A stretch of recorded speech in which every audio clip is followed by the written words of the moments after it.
Good morning, boys and girls. Today is Wednesday, May 27th. You've had a nice big long break with no lessons posted. So today is the first day lessons have been posted since last week.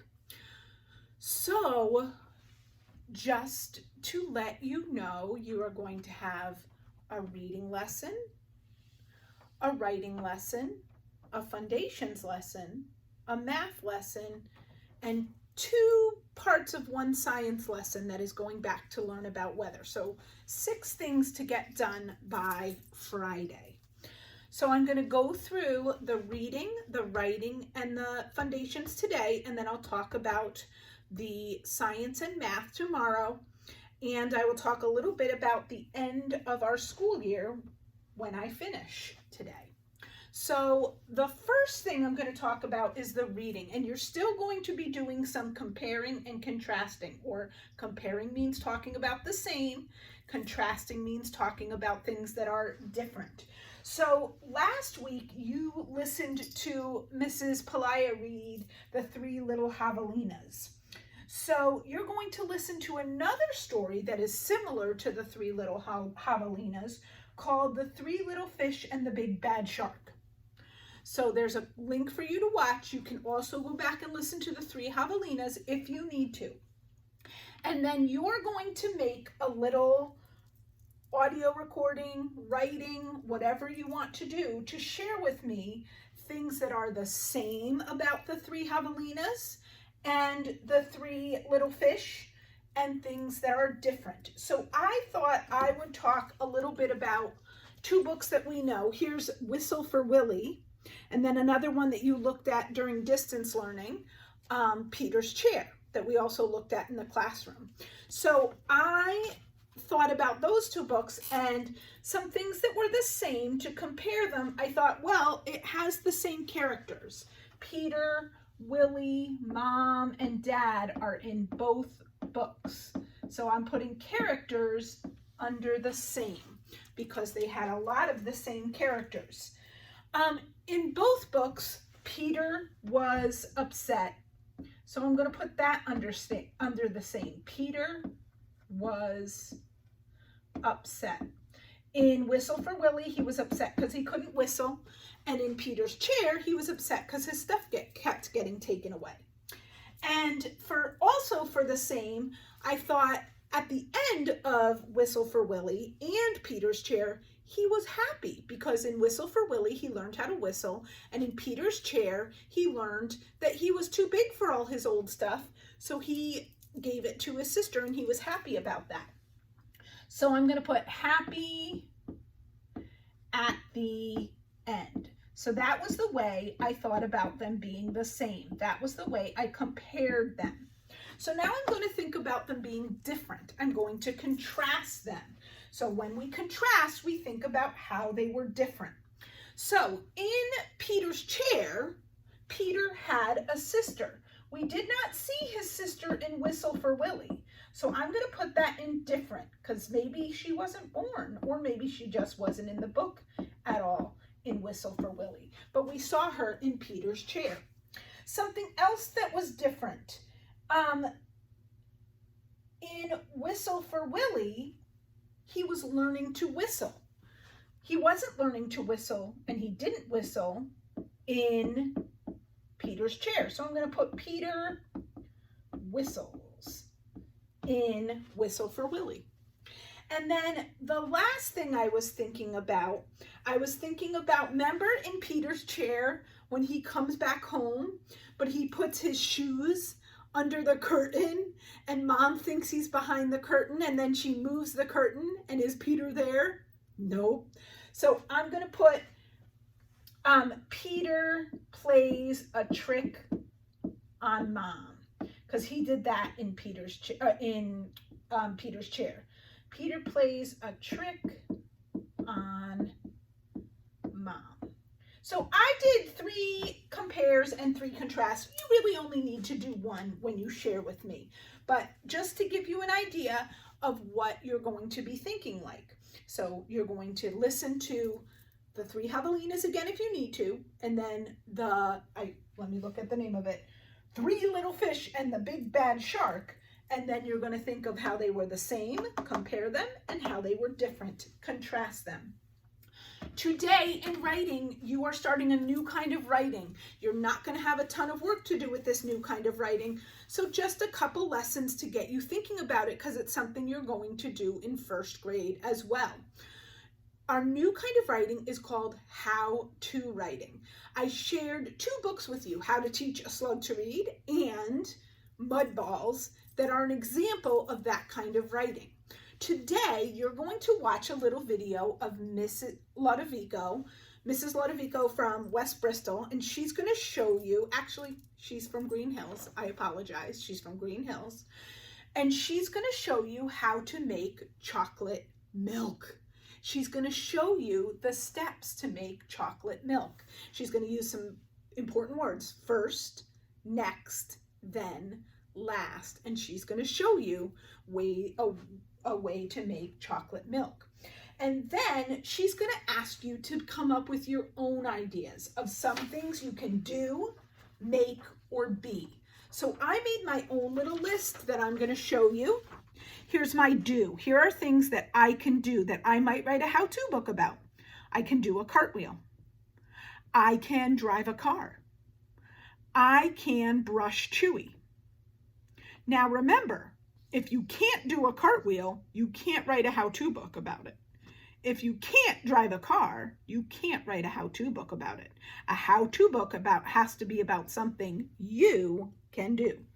Here are some things I can make. A picture of a house, cookies, my bed.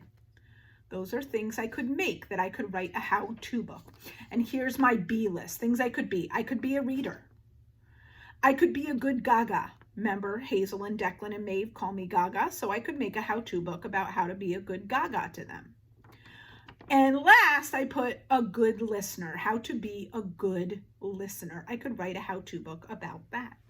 So you are going to write your own list and then take a picture of it, just like I did here, or show it to me like this, or a video, whatever you want to do, and come up with some ideas for your own how-to book. Next week, you're going to start thinking about some of the steps you might use to do your how-to book. All right, I'm going to bring my chart over here for our foundations activity. Mr. Sasuli from Hubble School is going to be reviewing some of your foundations work. Let's go through our diagraphs. C-H chin, ch. You try. C-H chin, ch. W-H whistle, w. You try. W-H whistle, w. S-H ship, shh. S-H ship, shh. T-H thumb, th. T-H thumb, th. And our last one, C-K sock, k. C-K sock, k. Mr. Sestuli is going to talk to you a lot about the CK diagraph today. We do not see the CK diagraph at the beginning of words. It only comes at the end of the words. And it only comes at the end of very special words. It only comes at the end of a word that has a short vowel sound. There are 2 kinds of vowel sound. A short sound, which is the ones that we practice when we do our warm-ups, and a long sound, which is the sound of the vowel's name. So let's practice our short sounds, because that's what we're going to need to make words with CK. So our short vowel sounds are the ones we already know, and I have our cards here. Remember, our vowels are our pink cards. Ready? I, itch, it. You do. I, itch, it. So if the word has it and a k at the end, it's going to have the CK. You, up, up. You try. You, up, up. So if the word has an with a k at the end, it's going to have the CK. E, ed, e. You try. E, ed, e. So if a word has the e with a k at the end, it's going to have the CK diagraph. O, octopus, ah. You try. O, octopus, ah. So if a word has the ah sound with a k at the end, it's going to have the CK diagraph. Here's our last one. A, apple, ah. You try. A, apple, ah. So if the word has an ah sound with the k at the end, it's going to have the CK diagraph. So let's take a look at some words that are going to have that CK diagraph. And you're going to practice some with Mr. Sestuli today as well.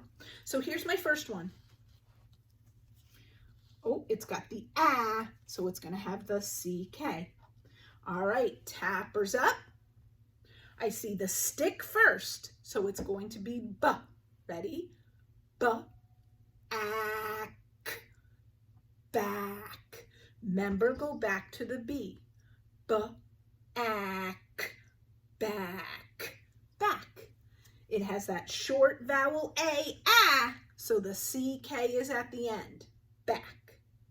All right, I'm going to keep the CK there, but I'm going to switch out the beginning parts. Oh, I see it's got short E like ed. Ready? Tappers up. Ek, neck. Remember to go back to the sound. Ek, neck.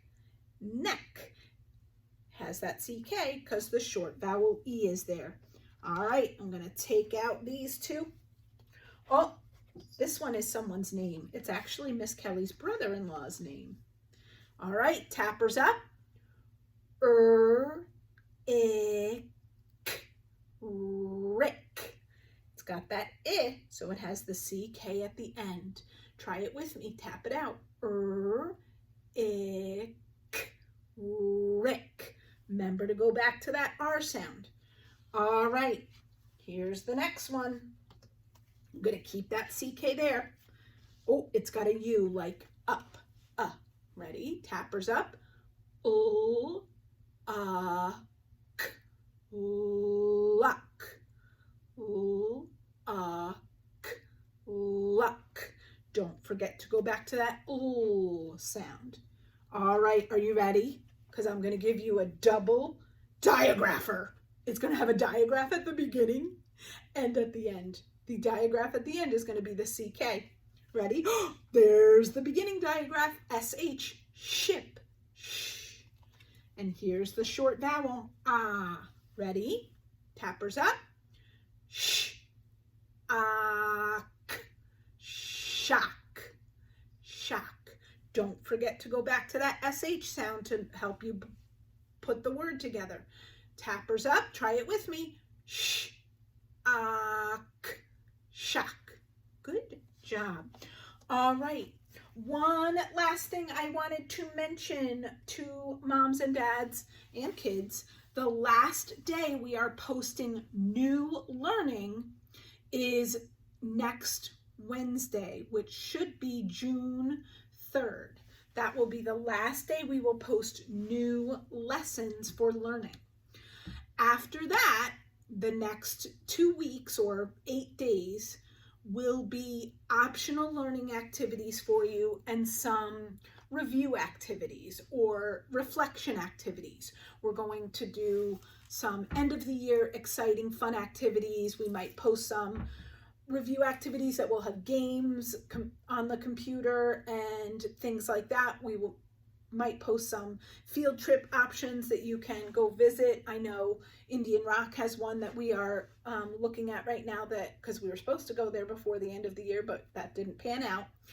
And it was also giving you time to finish any lessons that you didn't get to finish during our school year. So I will be sending you information about that. If there's anything I think you need to get turned in, I will let you know.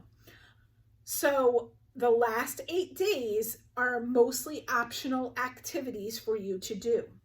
I'm also sending out an email and a dojo message this morning, later in the morning, about checking in with everybody for the end of the year. I would like to either do a phone call or a Zoom meeting with everybody at some point. It will be one-on-one with Miss Kelly. The letter I'm sending out explains it all. You can choose to do a phone call. You can choose to do a Zoom meeting. If you choose to do a Zoom meeting, your child will see me and hear me. I will be able to hear your child, but I'll have it set up so that I cannot see them or their surroundings. But they will be able to see me and interact with me. So I would like to do just an end of the year, like 10 to 15 minutes, just to touch base and close out the year in a way that is somewhat more exciting than just me sending you a video. So there will be a Google Doc attached to the email and the dojo message. I sent it out on both just to cover all bases. And you can put in the date and time that would work for you. And I'll set up a little schedule. Once I have a schedule, I will be in contact with more definitive information about what your phone call or Zoom meeting will look like and entail. So fill that out as soon as you can so I can get a schedule started. And then I'll be more in touch about activities that are being posted after our last new learning day. Have a wonderful Wednesday. Get everything done by Thursday or Friday when you have the time. And I miss you guys. I hope to see you soon. Oh, today is Wednesday, so it is a PE day. So good day to go into PE classroom and get that done if you haven't done that for the week yet. Don't forget, yesterday was our art day. So if you didn't get an art activity done, you need to get that done as well. All right. I will see you tomorrow. Bye-bye.